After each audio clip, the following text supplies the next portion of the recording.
Halo semuanya, selamat pagi. Bertemu lagi di pertemuan kita yang keenam ya, di mata kuliah masalah nilai awal.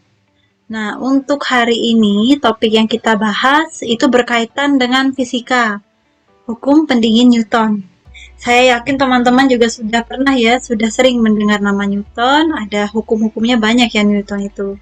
Nah, sekarang kita mau lihat hukum pendingin Newton ini maksudnya seperti apa, gitu ya. Nah, sebelumnya saya mohon maaf kalau misalnya ini agak berisik karena memang uh, ya kendala ini juga ya teman-temannya, kendala tempat juga. Gitu, tempat saya merekam ini agak nggak kedap suara. Nggak apa-apa ya. Nah, yuk kita lanjutkan lagi. Nah, untuk mengilustrasikan hukum pendingin Newton, ini kita bisa menggunakan contoh seperti berikut ini. Jika kita meletakkan suatu objek yang panas pada lingkungan dengan suhu yang lebih dingin. Nah, ini juga berlaku sebaliknya untuk objek yang dingin diletakkan di suatu lingkungan yang suhunya lebih panas. Gitu. Tingkat perubahan suhu objek tersebut ketika mendingin atau memanas itu tidak proporsional dengan perubahan suhunya, tapi pada selisih suhu objek dan lingkungannya. Jadi maksudnya seperti ini teman-teman. Misalnya nih teman-teman punya teh. Teh suhunya mungkin 80 derajat Celcius. Teman-teman letakkan dalam ruangan yang suhunya itu mungkin 18 derajat Celcius. Nah, dia tidak akan menuju ke suhu 18 derajat Celcius itu, teman-teman. Begitu jadi maksudnya. Tapi nanti dia memang suhunya akan turun. Dari 80 derajat itu dia akan turun terus. Turun mungkin jadi sekitar 60, kemudian nanti setelah beberapa menit jadi 40. Tapi suhu lingkungan di sekitarnya juga akan ikut naik. Yang tadinya mungkin suhunya itu 20, nanti bisa naik 25, terus naik 30 gitu. Jadi suhu lingkungannya ikut naik, suhu tehnya itu turun gitu ya teman-teman ya. Makanya nanti dia proporsionalnya pada selisih suhu objek dan lingkungannya.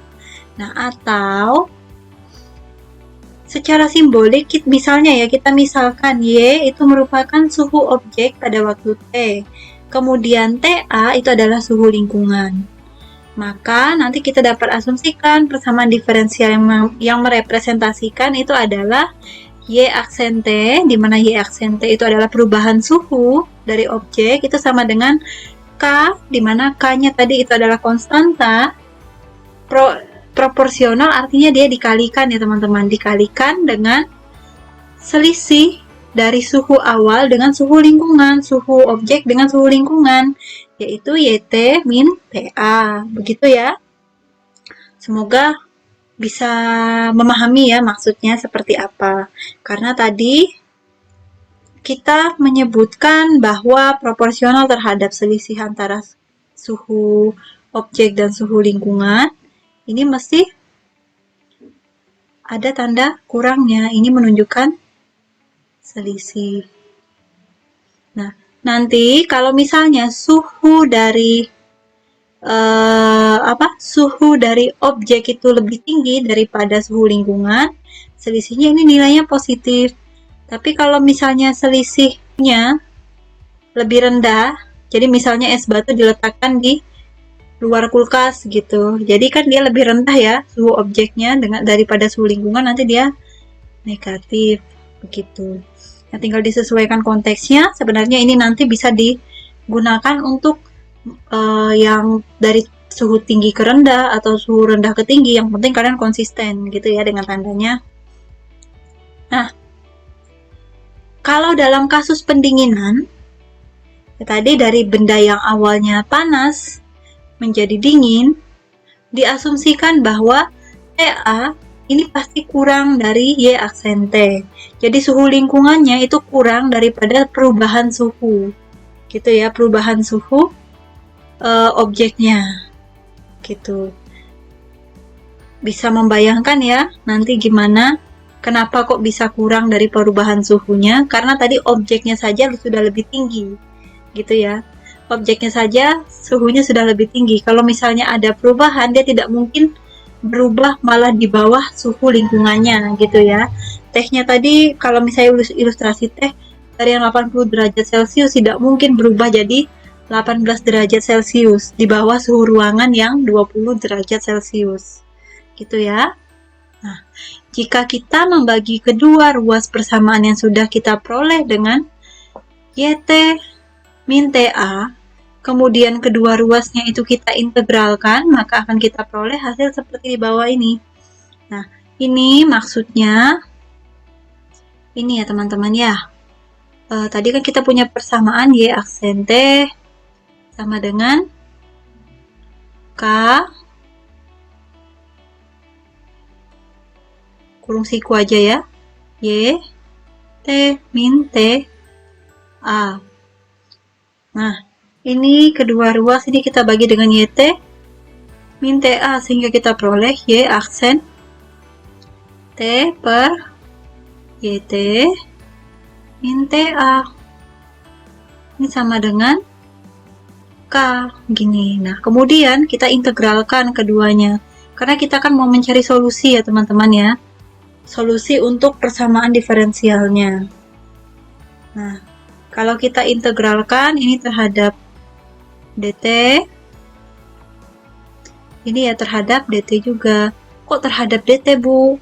Ya, karena tadi ini, bentuk ini, ya aksen T, ini kan sama dengan dy per dt ya teman-teman ya. Makanya ketika kita integralkan juga terhadap T atau terhadap waktu. Maka nanti kita akan peroleh seperti ini. Bentuknya seperti ini yang di bawah. Kemudian ini karena yang lebih sederhana ini kan yang K ya. K ini kan konstanta. Konstanta kalau kita integralkan ya sudah konstanta dikali dengan waktu, dikali dengan T ditambah C1. Ingat karena integral tentu. Jadi ini saya integralkan duluan. Nah sekarang tugas kita mengolah yang ini. Gimana ini Bu caranya kita mengolah yang ini? Nah yuk kita lihat sama-sama. Kita dapat menemukan solusi dari persamaan integral tersebut dengan membuat substitusi. Misalnya nih, kalau langsung dikerjakan kan teman-teman mungkin kebingungan ya, gimana ya cara ngerjakannya. Ini juga bukan parsial ya teman-teman ya, tidak bisa diubah ke dalam A per B, A per apa ditambah B per apa, karena ini bentuknya pengurangan, bukan perkalian. Sehingga kita menggunakan substitusi. Apa yang kita substitusi? Apa Y aksen T-nya atau yang bawahnya? Kalau teman-teman lihat, yang di bawah ini kan yang lebih rumit ya teman-teman ya, yang lebih kompleks sehingga yang bawah ini yang kita substitusi dengan U. Nah, setelah kita substitusi, jangan lupa kita turunkan, tidak hanya mensubstitusikan saja. Jadi U ini harus kita turunkan. Turunkannya terhadap apa toh Bu? Terhadap T, sama seperti yang tadi. Kalau yang lain sudah kita turunkan terhadap T, maka yang ini juga harus kita turunkan terhadap T juga. Sehingga DU itu sama dengan Y aksen T min TA ini. Karena dia adalah suhu lingkungan ini bisa kita anggap konstanta. Gitu ya. Kalau kita anggap konstanta diturunkan sama dengan 0. Kemudian karena tadi kan DU ini maksudnya seperti ini ya teman-teman, DU per DT ini nanti sama dengan Y aksen T ditambah dikurangi 0 gitu aja biar gak bingung, atau nanti di sini jadinya DY itu sama dengan Y aksen T per DT. Gini ya, jelas ya. Maka nanti akan kita peroleh, oh ini bukan DY teman-teman, maaf saya yang salah lihat ini, DU. Nah, selanjutnya nanti kita akan peroleh hasilnya ini integral Y aksen T per Y T min TA. Semoga bisa terbaca ya. DT ini kan sama dengan integral dari 1 per Y T min TA dikali dengan Y aksen dt. Atau ini nanti sama dengan lagi integral dari 1 per U. 1 per YT min TA ya, dikali dengan Y aksen T kali dengan DU. Nah, seperti ini teman-teman. Nah, kemudian dari sini baru kita lakukan integral biasa. Ini kan sudah bentuknya sederhana ya teman-teman. Nah, ini kalau kita integralkan terhadap DU pula. Lebih enak lagi, kita akan dapat ln U. Tapi ingat, karena ini integral tak tentu, maka kita tambahkan dengan C2. Gitu ya. Kita tambah dengan C2, itu nanti sama dengan ln U-nya kita kembalikan lagi ke bentuk awal, yaitu YT min TA. Ln dari YT min TA ditambah dengan C2. Nah, seperti itu teman-teman. Jadi kita menggunakan teknik substitusi di sini, gitu ya. Nah, selanjutnya, karena tadi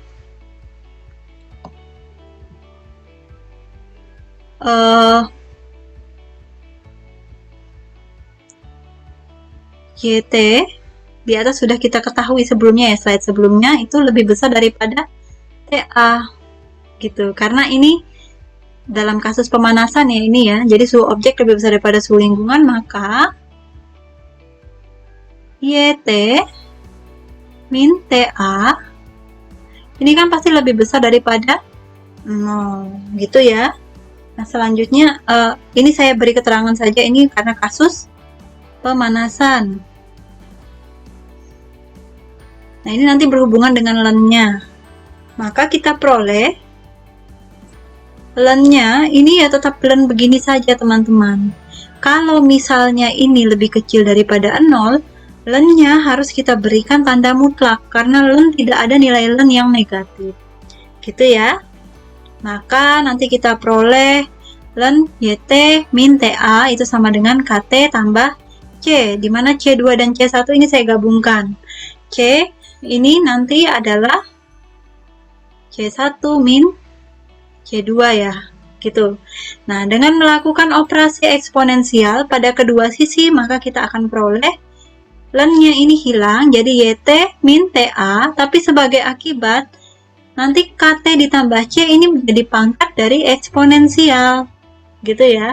Nah, setelah kita dapat pangkat ini E pangkat KT, ditambah C. Ini kan bentuk eksponensial juga ya teman-teman ya, pangkatnya masih bisa kita modifikasi.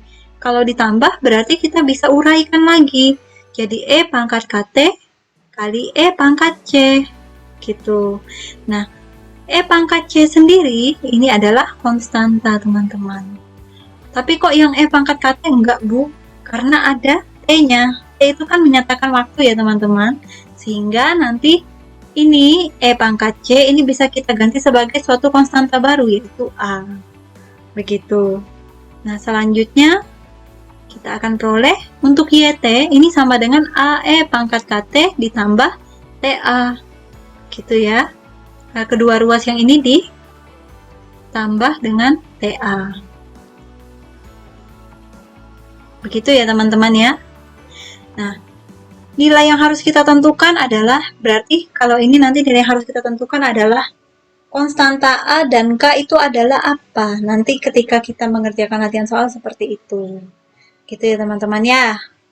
Nah, silahkan ini ada contoh soal. Silahkan diperhatikan baik-baik untuk pembahasannya. Saya rasa tidak ada yang tidak ada yang begitu susah untuk pembahasannya ini. Ini diminta menentukan fungsinya, kemudian fungsi suhu. Ketika fungsi suhunya sudah ketemu, ketika kita mau mencari nilai untuk T berapapun gampang gitu ya. Ya, saya rasa seperti itu yang bisa saya jelaskan terkait dengan hukum pendingin Newton. Gitu. Ini sedikit berbeda dengan yang peluruhan radioaktif kemarin, tapi intinya nanti sama teman-teman. Tetap menggunakan masalah nilai awal. Gitu ya. Ya, seperti itu dulu yang bisa saya sampaikan. Silahkan nanti dipelajari. Semoga ini bisa menambah pemahaman kalian ya. Terima kasih, selamat belajar.